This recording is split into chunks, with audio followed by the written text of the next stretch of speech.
All right, guys, this is the last week. I'm not going to put the like and subscribe banner up, but if we don't get at least 3 by the time Saturday show rolls around, you're going to get the whole spiel. You're going to get all the lights, all the color. Please like and subscribe. In all seriousness, it takes, 5 seconds? Maybe 2 seconds.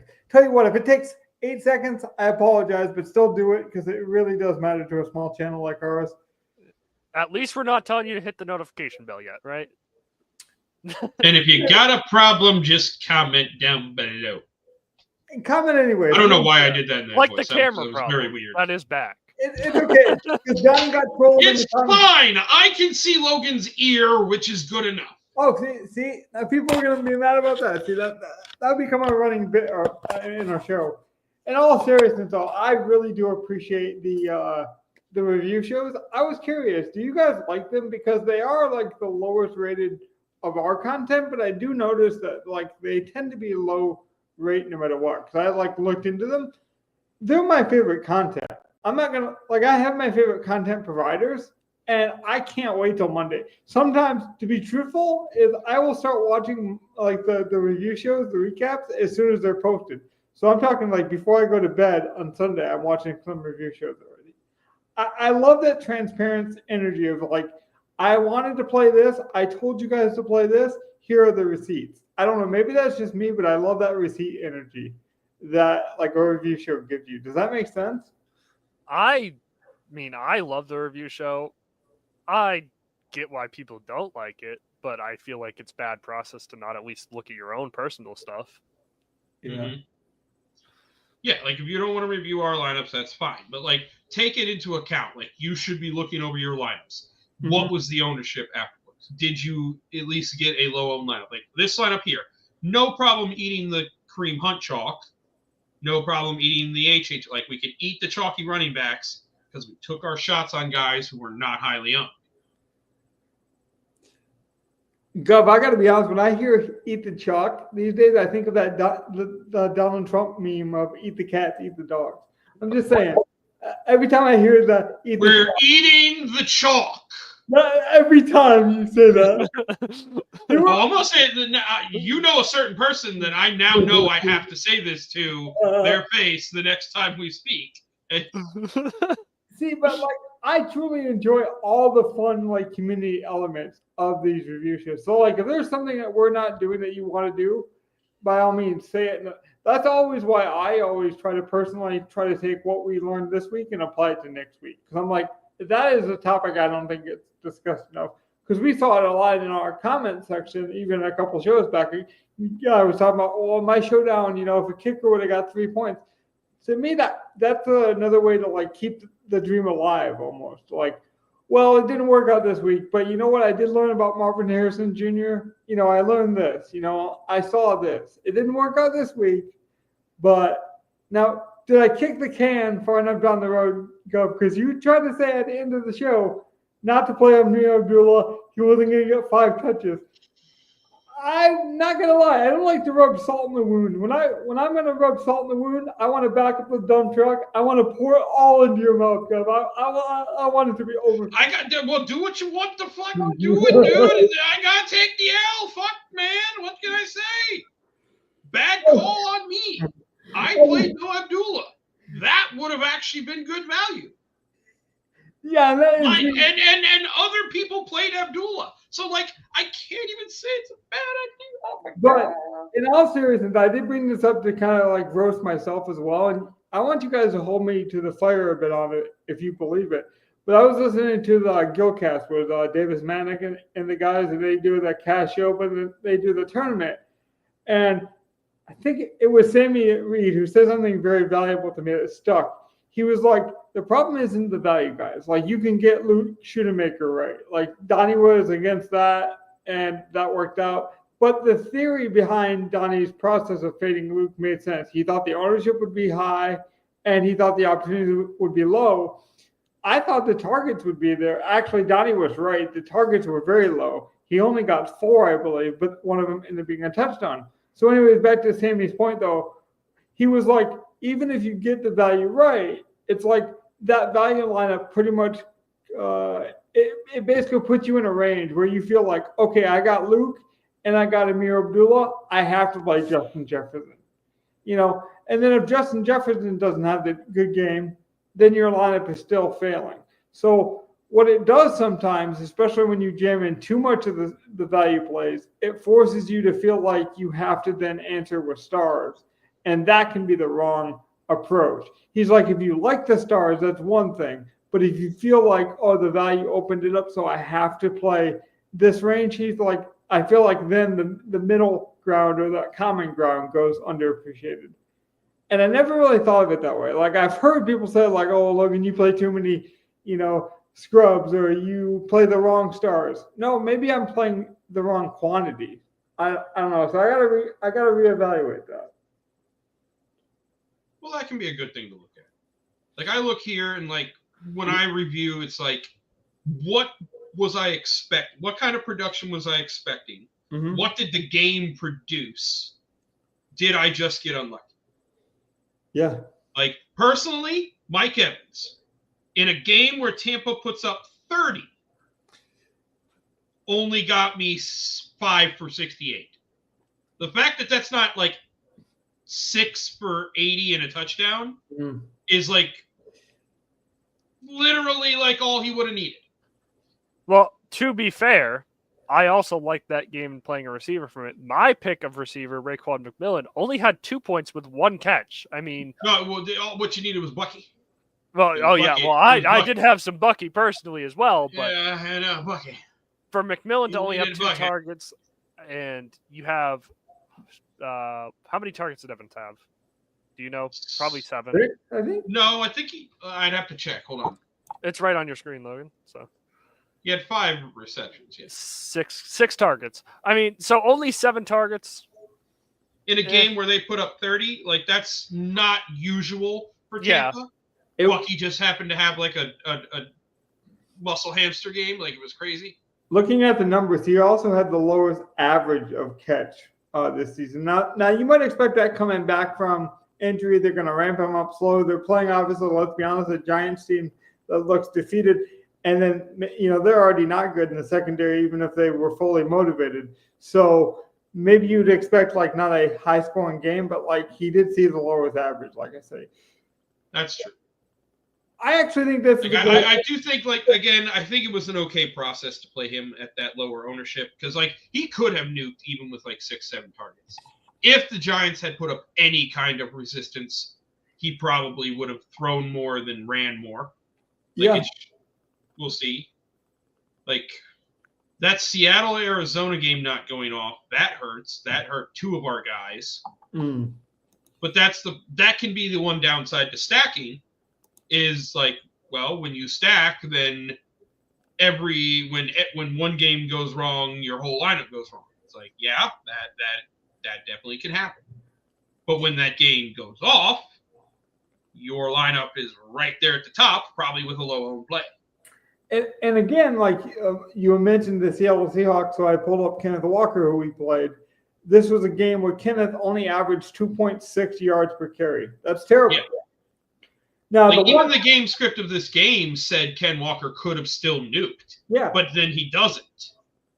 Honestly, this is why like a guy like Najee Harris was going lower in best ball, because this is what everyone feared from a Najee Harris kind of performance. Like, yeah, he's going to get volume. He's going to be on a good team potentially.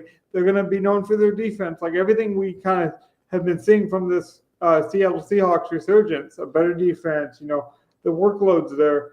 But if you don't get the valuable touches, that yards per average is not going to work. I mean, and the sad part is he saw receptions. He saw 6. I was going to say, like, he was actually getting the good touches. He's getting the 6 targets. He had 4 catches. This might be a play we go back to. He could have easily had a much bigger game, but he just did not against Arizona. Like, I thought Arizona was supposed to have a bad defense to start the year, and it looks like somehow they just have this, like, meh defense. It's bad, but it's not like horrible like I thought it would be. It's just meh. Well, I mean, I think I was the highest on Arizona coming into the season.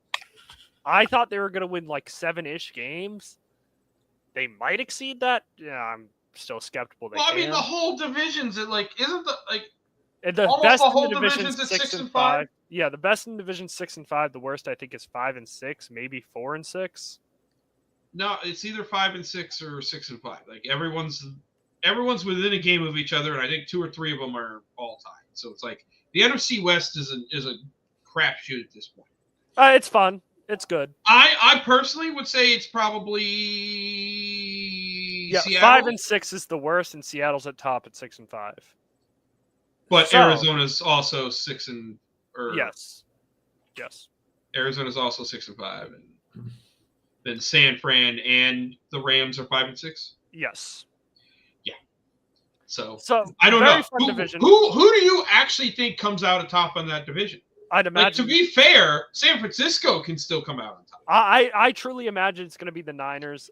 Basically, whichever team can rip off like 3 or 4 in a row here down the stretch. Well, my thing is, I still don't think the Seahawks are true contenders of this division. I don't buy the Seahawks being up there, and I don't buy the Cardinals. I said I was high on them early on.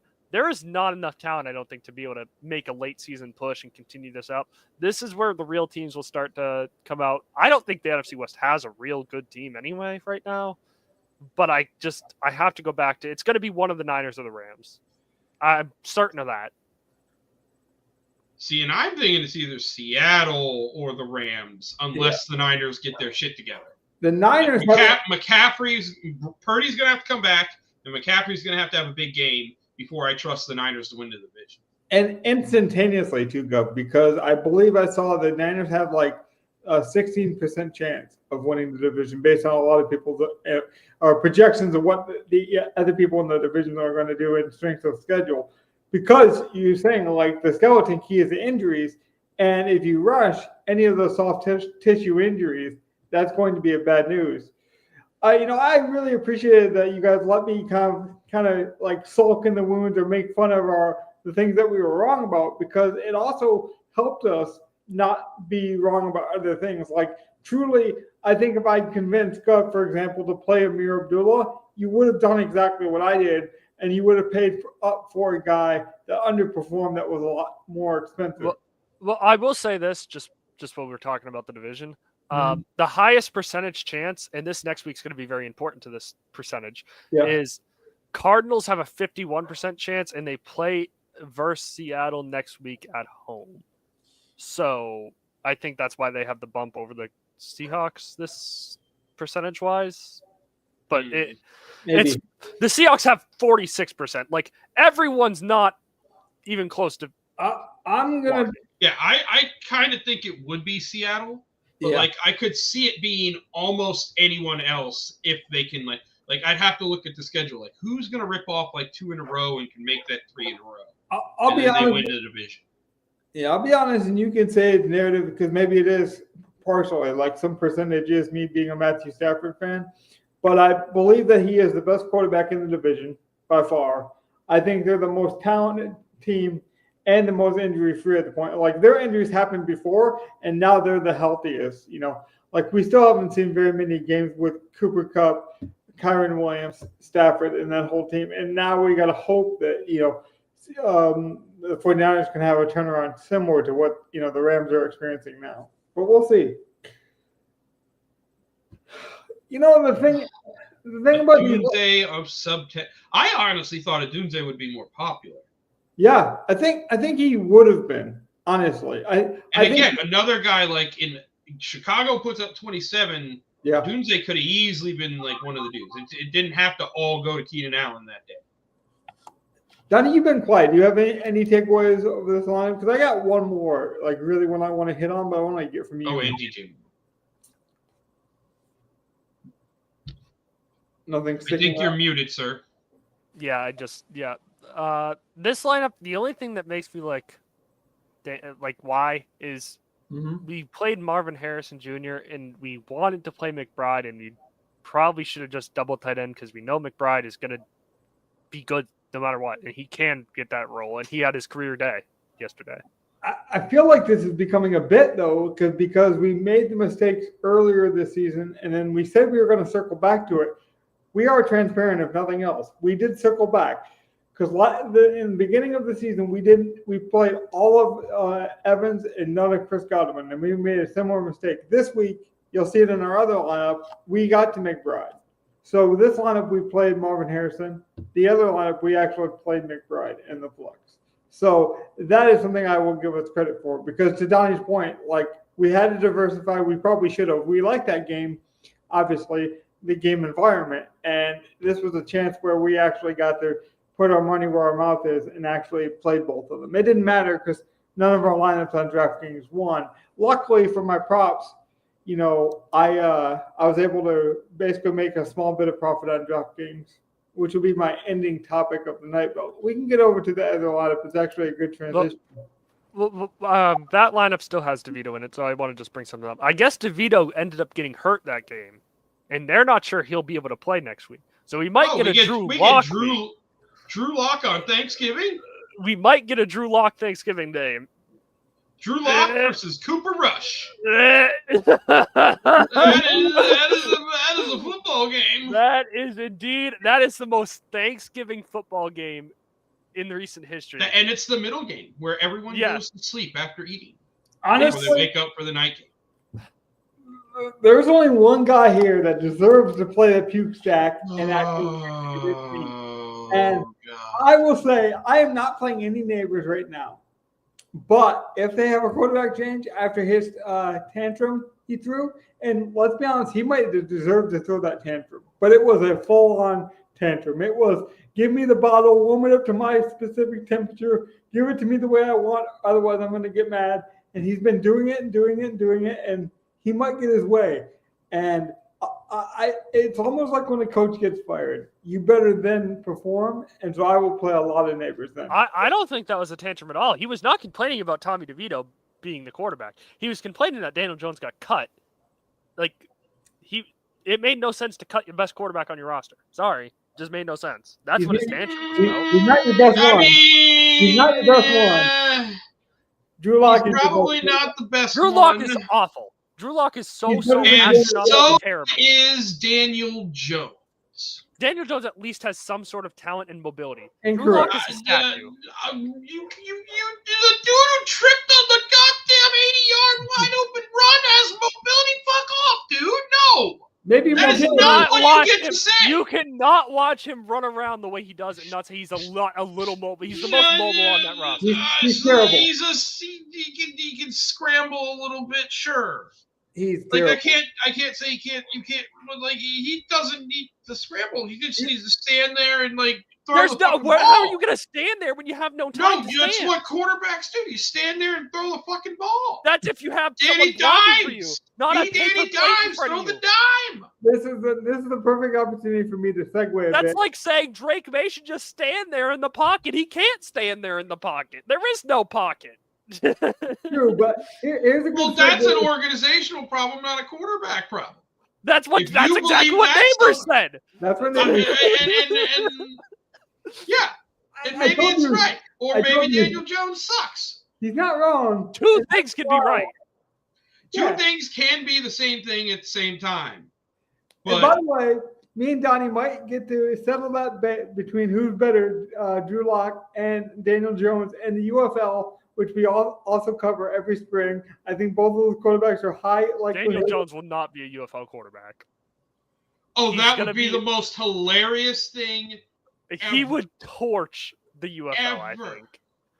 It would be Adrian Martinez all over again. You think that guy's that good, eh?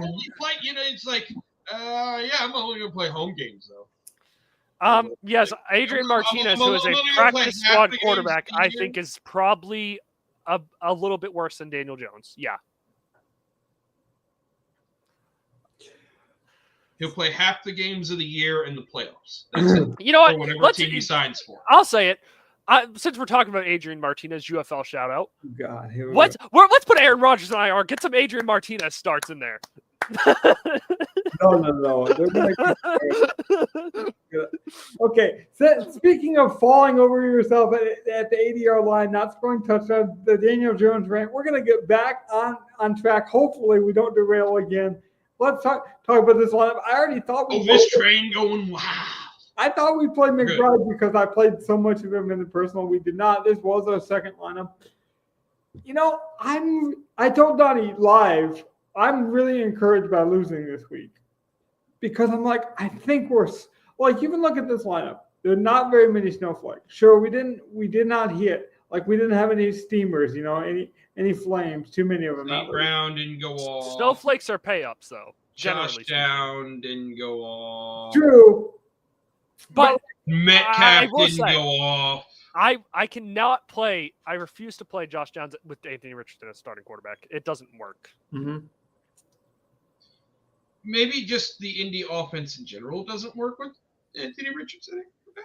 Yeah. Maybe that's what it is. Maybe he's a stupid piece of crap. I think Shane Starkin has been overrated.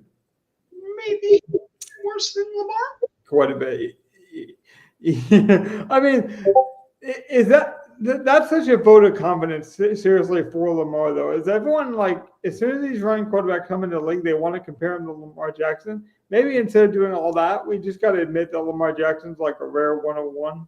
Even if you don't believe, like, want to believe. Lamar is like the guy who can kind of be able to be in the pros doing that kind of thing.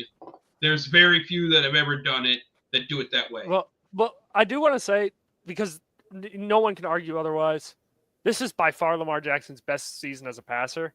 And what's really impressive about it, he has the 3 interceptions this year. Mm-hmm. All 3 of those picks went right through his receiver's hands and got picked off.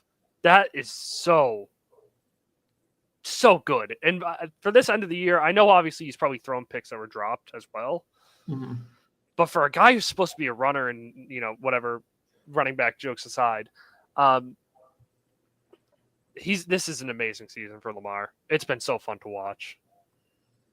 See, that's why I like this time of year, Greg, because we get these bad weeks and, you know, you get snowflakes, you get some people that are doing well, but the lineups just don't work. But then DraftKings, I mentioned a couple weeks ago, they don't tend to price down, but then all of a sudden they do. So, like, what does that mean? We're going to have to wait and see. But one thing I do know is, like, once the bye weeks start to end and, like, you know, you'll start to get the better players on the board again. And that's kind of where my strategy of stars and scrubs really starts to become more challenging. But if I can hit then on that week, or maybe I play Lamar Jackson, you know, and then I find a cheap Amir Abdullah to pair with him. You know, maybe that's not the name, you know, next week. But that's when I feel like those kind of strategies really make a lot of sense. And that kind of middle ground gets squeezed. But then the middle ground is interesting because of the ownership. So there's always a give and take. And so much of DFS gets talked about. We talk about bankroll management, be smart with your money, diversify. You know, we always say that at the top of shows or the end of shows. We got to practice it. And that's why I'm able to survive and do this show every week. I told you the props for my props, you know, I bet heavily on the Packers injury situation. I felt that was a good situation. So now that I bet outside of my means, I didn't do that. That's bankroll management. But I believe strongly and that takes the strongest, so I bet it. Another thing I did, even though none of my Amir Abdullah lineups won personal or the lineup that we were forced to do, I'm sorry. What I did was I laddered him. So in the sports book, I took him to have 40 yards, and I took him to have 50 yards, and I took him to have 60 yards. And so I hit all those because those were rushing and receiving. And I just wish more people did that kind of stuff, you know, whether it be a cash game, whether it be a head-to-head, which we're going to do for our Thursday night Thanksgiving slate. Like, let that be an example to you. Just because there's 3 games on Thursday does not mean you have to enter the Millie contest because it's $5. Play it however you want, you know. Play it with 3 friends if you want to. Don't play it all if you want to save your. Some people like legit hate the 3-game slate because they're like, there's not enough time and it becomes a gimmick and it's too much stress. So don't play it. It's okay not to play. You know, I just want to mention that before we did any more reviewing. But man, we got so much right in this lineup. I don't know. Maybe I feel like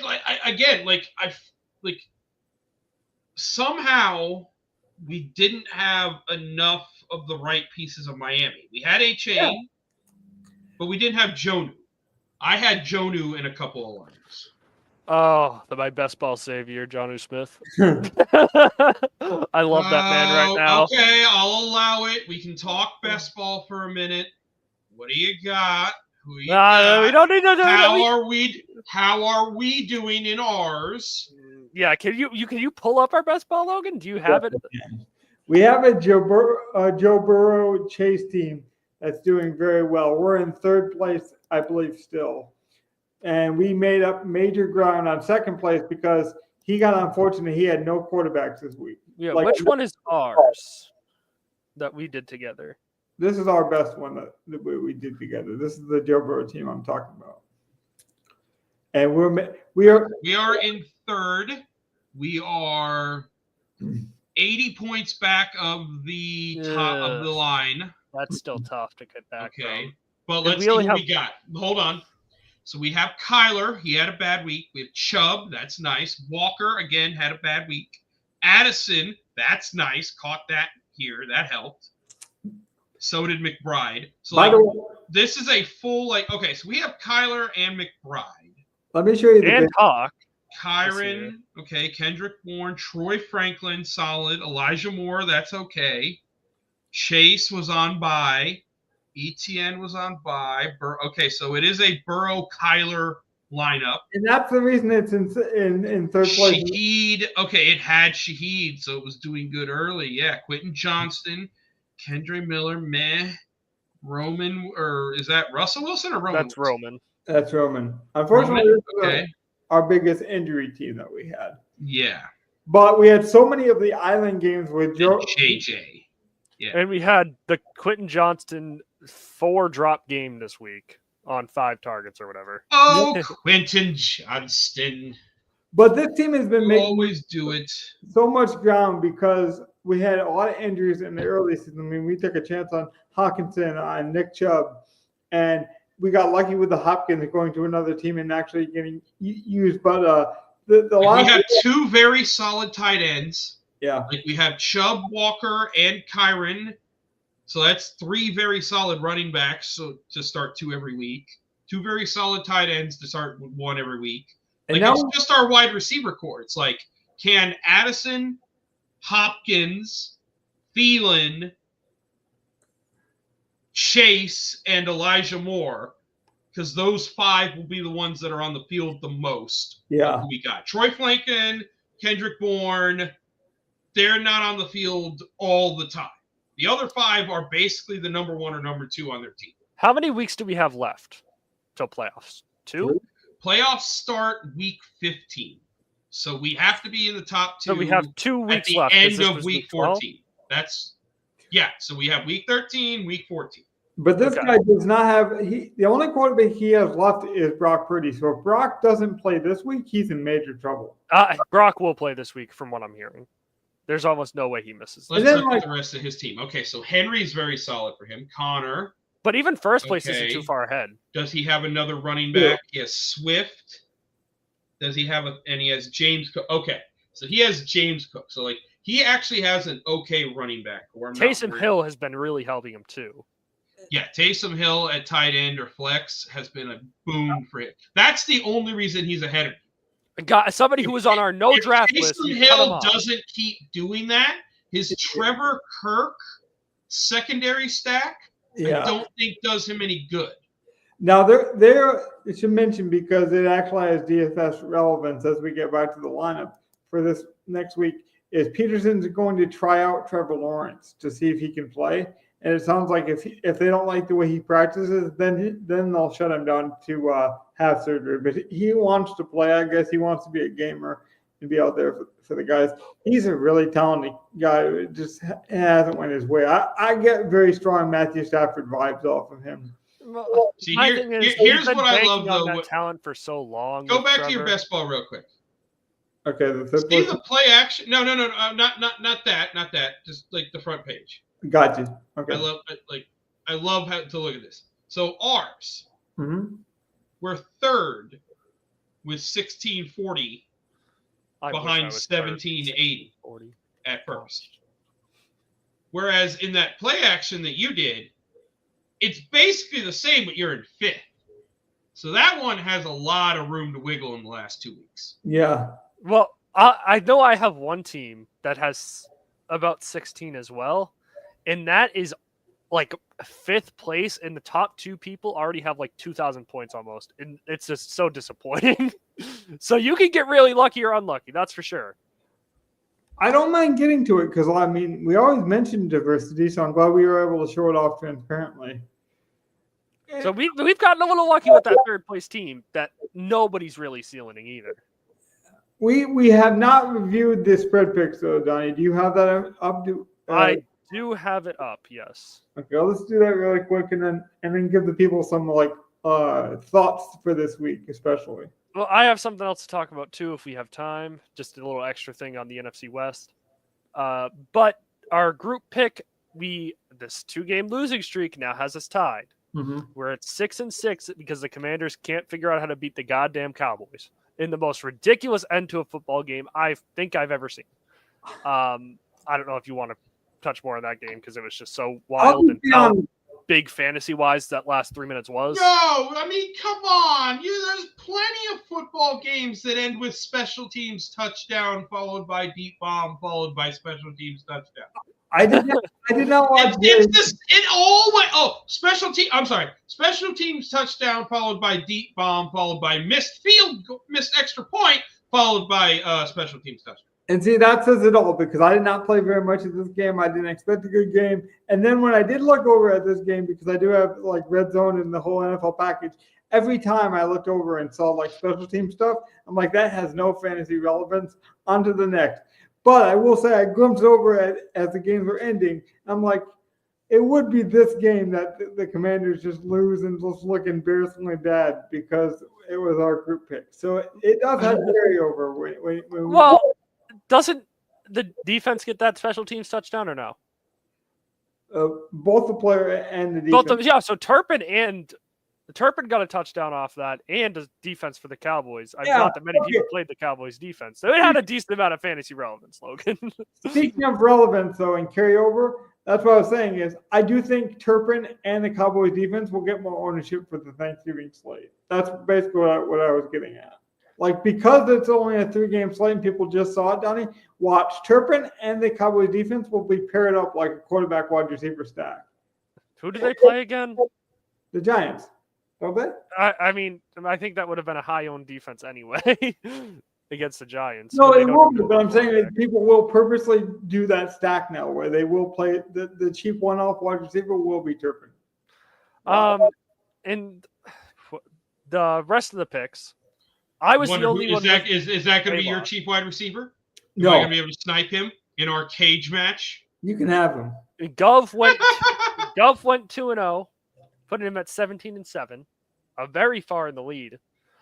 Logan had 2 wins, which I haven't, for some reason, I didn't put into the thing. Which gives him, what is that? 10-13-1. Let me make sure that's 24. Yeah, 10-13-1. And I am at 13-10-1 after going 1-1. So it's starting to even out between me and Logan. Gov is still far away in the lead and having good weeks still. And that's really getting me annoying because I need to just start going head to head with him so we can lose. I was going to say, we talked about the Commanders game. We talked about F1 and Terry McLaurin. Is Gov just off to the races? You could just bet my bets and win money on him. That might make you feel better. All right, let's. Not a guarantee. Not a guarantee that. This is not financial advice. Exactly. Listen to that again one more time because I'm a low budget podcast here. But oh man, I'm really encouraged. That's why I got this screen up now. And how many free opportunities there is in this slate. There's a couple of showdowns, like the Friday showdown, I believe, has a couple of free contests. And like, I just want to point this out. Few across this whole holiday weekend. I just want to point this out. Yeah. And this is the most Kansas City game to lose coming up. I know they're probably going to lose to the Raiders again on Black Friday. And it's going to just be the trend. They'll schedule it every year. Raiders, Chiefs, Black Friday game. It's so Kansas City of them. I will put this out there. I've been a believer. So again, we go back to the narratives of things that we want to have happen, but you got to back it up with the numbers. I will be playing a Bryce Young lineup this week. The DraftKings left him too cheap. So if anyone doesn't want to talk any Thursday and they want to just get right into the Sunday stuff, look at Bryce Young. I think he's way too cheap. He's looked really good the last couple of weeks. I want to say no, but after Amir Abdul, I might just play Bryce Young with you. I'm telling you, the cheap quarterbacks, in all honesty, have done well this season because the quarterback scoring has just been down. It's been leveled out. It's all the other positions where I'm getting too cute, probably. But I don't even think we're getting cute at the other positions because I feel like all of our stars keep failing, Logan. Like we're playing the wrong star every week. We should mention, since we are talking Thanksgiving and all these opportunities, we talk about diversifying. Also on FanDuel, I told you FanDuel was reinvesting in their DFS products for some reason this year. They are offering free contests for the Sunday and Thursday slate. That's very rare for FanDuel. FanDuel does not usually offer much free contests at all. They usually do like free games or like side contests, but they're actually offering actual DFS content. So that's big. And you guys should know, there's a lot of people that travel for Thanksgiving slates. There's weird start times. Some people honestly forget that the game started at 12:30 for the Lions game. So all these pockets of advantages are things that you should be taking advantage in your DFS game. And also, like seriously, you might think like, oh, everyone knows that the Lions play at 12 or 12:30. I don't even know which, because I'll be ready regardless. But some people don't know that, and you can take advantage of those edges. Some people, like we always joke about it even when we build lineups, some people will leave Lions guys in the flex or Chicago Bears guys in the flex. These are the times where the casuals play the most. Correct me if I'm wrong, Gov. You're also an OG of DFS. This is a great slate to attack because people do dumb things. And I'm looking at you, camera, whoever you are, DFS player. I guarantee you're about to do some dumb things, and I'll take advantage. Thank you. Well, Gov, do you want to I'll make another point on that? What about people doing dumb things that I can take advantage of? I love that too. I'm with Logan. All right. So I do have the remaining schedules of these NFC West teams pulled up if you guys want to hear them in order and just kind of figure out what you think is going to happen. Because I do think it's looking rough for some teams. Okay. Looking a lot easier for others. What is Seattle? Seattle. They have 5 games left because I guess they haven't had their bye. No. Yeah, no. There's a couple of buys still in like there are a couple of week 14 buys. It's crazy. Okay. It is crazy. Which affects best ball so much, by the way, since we spoke on that. The Seahawks have Wait, hold on. Okay, yeah, all right. So they have the Jets next. Then they have the Cardinals. Okay. Then they have the Packers. Tell me home and away, too. Okay, so they are... Let's see how Google does this. Sorry, I'm not quite sure. Okay.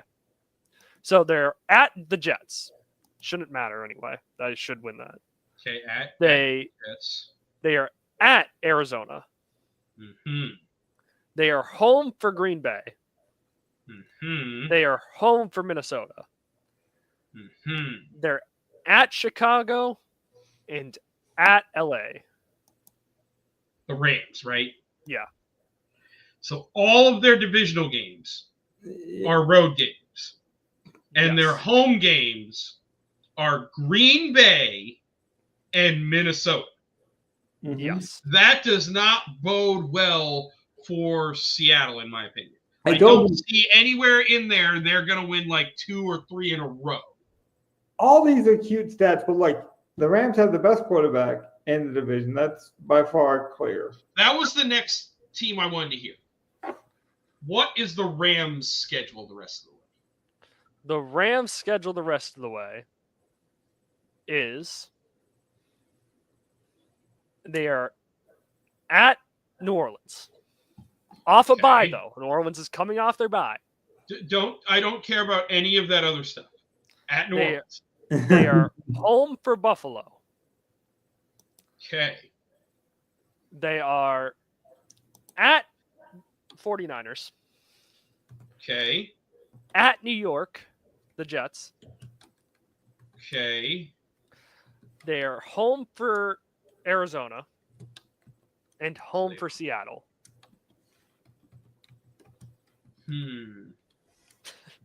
This division is so interesting. That's where like the Rams might just win boom, boom, boom, Jets and the 2 division games and win that division. Yep. That's and they one can I beat could see. New Orleans easily. That's the thing. They could easily beat New Orleans this week, then lose to San Fran, lose to Buffalo, but then beat the Jets, and then win 2 home games for the division.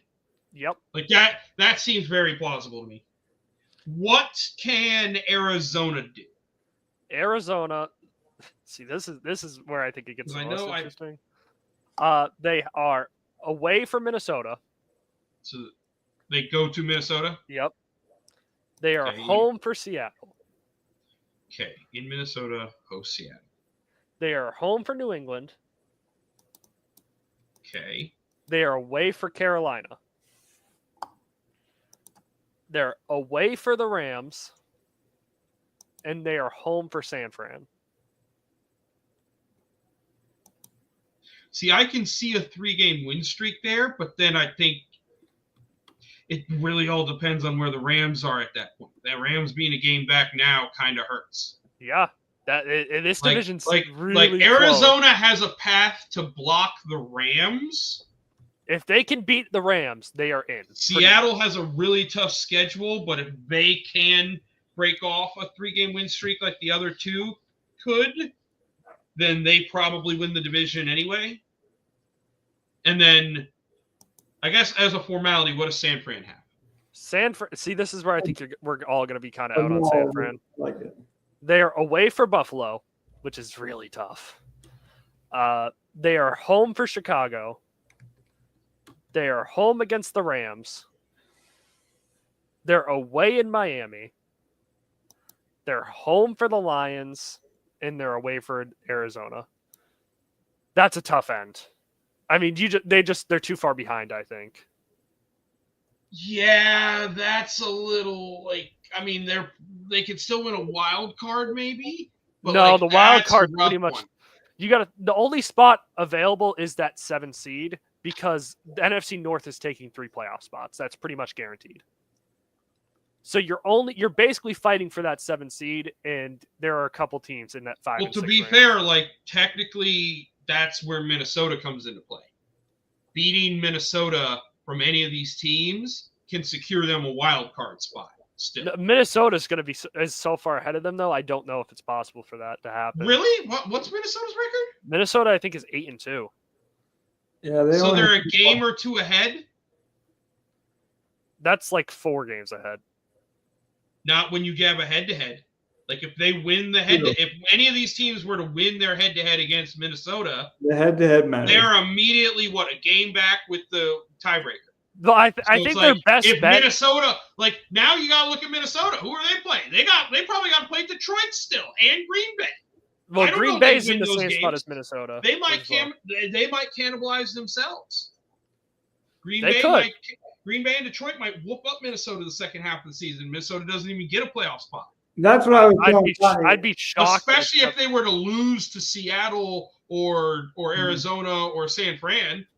Yeah, see, they have Arizona. Or they already played San Fran. They already beat Seattle, Arizona, or the Rams.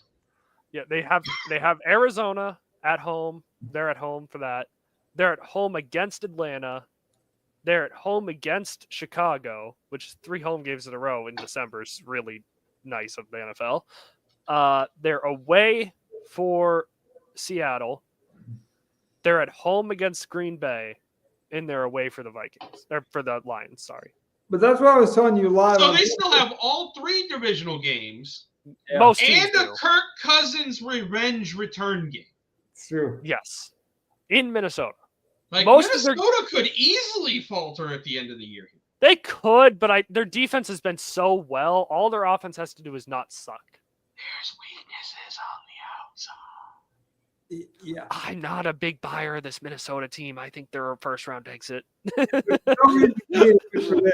I want to see the Packers, Vikings, and Lions in the playoffs, as I do think like that would be, some very fun, talented, individuals to play in showdown slates and 3-game slates. So I'm not going to lie, I'm biased. I want to play Justin Jefferson. I want to play Amon St. Brown, and even do some Jordan Love stacks potentially, as he might go undervalued given his 49ers exposure in the playoffs. However, that's why you have to play it out. And sometimes, just like looking at a lineup, you can look at your PMR in a lineup and think you're doing really well, and then come to this 4 o'clock slate and you're not doing as well as you thought. This was one of the weeks to kind of put a bow on it and come full circle, that you wanted a lot of PMR. A lot of the afternoon guys played very well. I say afternoon because I don't know what time zone you're in. But Josh Jacobs, for example, got 3 touchdowns. He probably could have had a better game. Like, this is one of the rare times where it wasn't just a lucky score. Like, Saquon, they were trying to get him in the end zone. Yeah. Those were clear goal line carries. They got tackled short. Yeah. And I faded Saquon Barkley, but I played a lot of Justin Jefferson on DraftKings. And it's funny that sometimes it works out for you and sometimes it doesn't. But you got to admit, the splash games are kind of like crazy. Like, we've seen a lot of splashes this week. So I guess that's the kind of topic I was going to end on, is don't chase the splashes unless you want to go to the splash zone, if you will. Like, basically, if you're going to like Splash Mountain and you want to play like, oh, my guy's going to score 30 points, or I'm playing Justin Jefferson to score 30 points, then by all means play it. Play Sam Darnold, play Addison, and play Justin Jefferson just to have that explosion game. But don't use the stupid narrative, and I call them stupid. You can rewind the tape. Don't play the stupid narrative of, oh, Justin Jefferson is due. He's not due anything. We're not due anything. So be smart with your bankroll. But if you want to believe it, like if you want to believe it with stats, like Guff was whispering for funny effects, like there are stats you can look at and say the Vikings could do this, or this game could be this. But at least have that in mind when you build these lineups. That would be my number one advice. I think that's great advice. Like, always, like, that's why we review. Like, I'm looking, that's why, like, we look at Mike Evans. Like, I'm looking at the volume. I'm looking at the actual, like, what's the statistical play that happened? Yeah. Like, what actually occurred? Was it anywhere close to what I was projecting? Like, how close was that how close were these projections that I'm looking at? How close is my data? Well, I had a bit of fun with you with the Amir Abdullah thing because and don't trust me. Like, I'm looking at it already, and it's like, that's obviously staring me in the face. And the same Gulf parlays, man. But let me be honest about it. I wasn't sure it was going to happen in DFS, so I played a lot of the rookie Dylan because AP was like, oh, we might get him involved, and sure enough, they did. Like, the first play was a 50-yard kick return. And then he didn't play a single snap on offense, and they brought in like a defensive hybrid, like Patterson wannabe and McCormick or something, and he got some. Like, it was weird. So McCormick's always been a running back. Is he? I don't know who he is, and I watch a lot of football. I don't know who that guy is. I don't really give a damn who that guy is, unless he does something. I don't either. To be fair. Like, do something of value, and I'll learn your name. Until then, you don't even get a. Yeah, I don't know, man. But I do. Me and you talked a lot about that. It was such a weird coaching decision. Me and you were kind of upset about it. I didn't even play any Laub, but it's just weird to have him on your roster, put draft capital in him, and not let him have snaps over your practice squad versus running back. I mean, he has special teams touch. That's not for the punt return. That's the thing. I think he got called back on a penalty.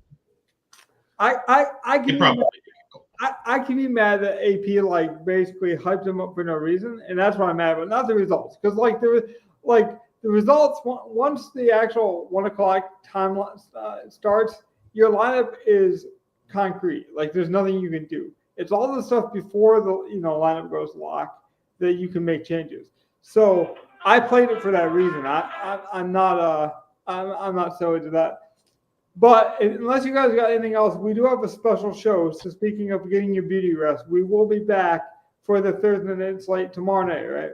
Tomorrow afternoon. Tomorrow afternoon, about 2:00, like our normal Saturday show time. Eastern. We will 2:00 Eastern. Yep.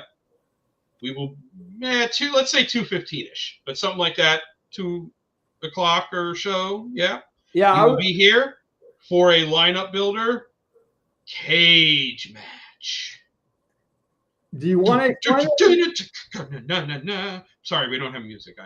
I was saying, do you want to explain it, or do you want to let that linger and then make people go ahead and explain? Sure. Very simple concept if you've watched our show.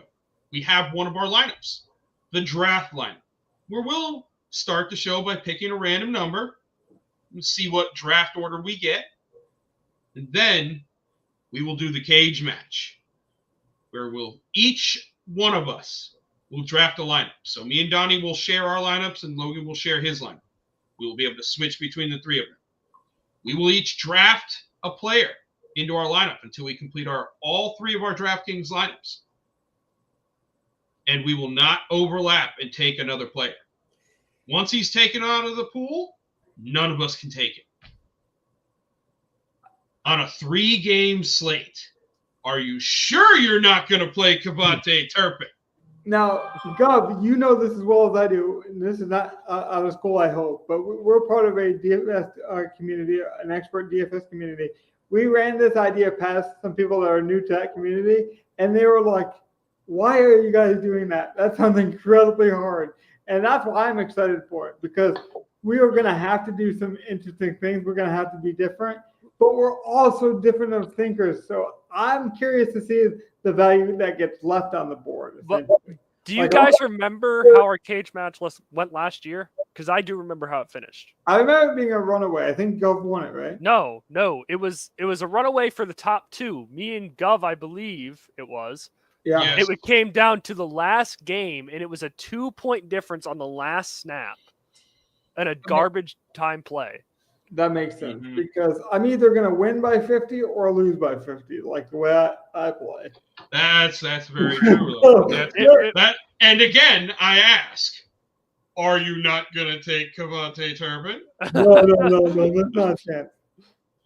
They could say, no, that's not mistaken. If they said he was a quarterback, I'd probably play him because I might play Trey Lance if they said he was going to play. So, Logan, I have a question because I didn't, I don't think I had any experience of what you were doing at the time for this DFS at this point. When the Broncos had all their quarterbacks out with COVID, did you play that random receiver? Yeah. Kendall Hinton? Yeah. Hinton. I did play him. Okay. Of course he played Kendall Hinton. Why wouldn't he play Kendall Hinton? Right. Quarterbacks have a floor because they touch the ball so often, okay? And then you're going to give me the running quarterback element. Like, it'd be one thing if it was Chad Henne, right? If Chad now, I do want to point out, didn't he have less than one fantasy point? Yeah. Well, I played him, I believe, on a 3-gamer because it was like a special COVID 3-game. Like Mike Tirico, Chris Collinsworth had to go to, like, I think the Pittsburgh Steelers on like a Wednesday or something in the middle of the day. It was weird. They had a bunch of different scheduling. There was a Monday night football game that but year. My point is, though, I don't just play bad quarterbacks. If you're going to be a bad quarterback, you have to be cheap and you have to run the ball. Like, that's why I want to play Trey Lance. And you're telling me a wide receiver was going to play quarterback? That means he's going to touch the ball a lot, doesn't he? To be fair, he got like 2 rush attempts that whole game, which was disgusting. But we don't need to go into, what was it, Vic Fangio's awful coaching? Yeah, I forget. I never play Chad Henne type quarterbacks, but I will play cheap quarterbacks, that's for sure. And I probably will play Drew Lock if he gets named the starter, in all seriousness. He's a gunslinger. I like gunslingers. They're nice. Yeah, when they, can actually sling it to the receiver. Yeah. That would be nice. That's the hope. That's why we do the thing called stacking, Donnie. Hopefully. Well, that's the problem. You might as well stack it with the defense because they'll have more catches if Drew Lock plays. Yikes. That being said, no, you don't even know the trick. Oh, God. Well, let's be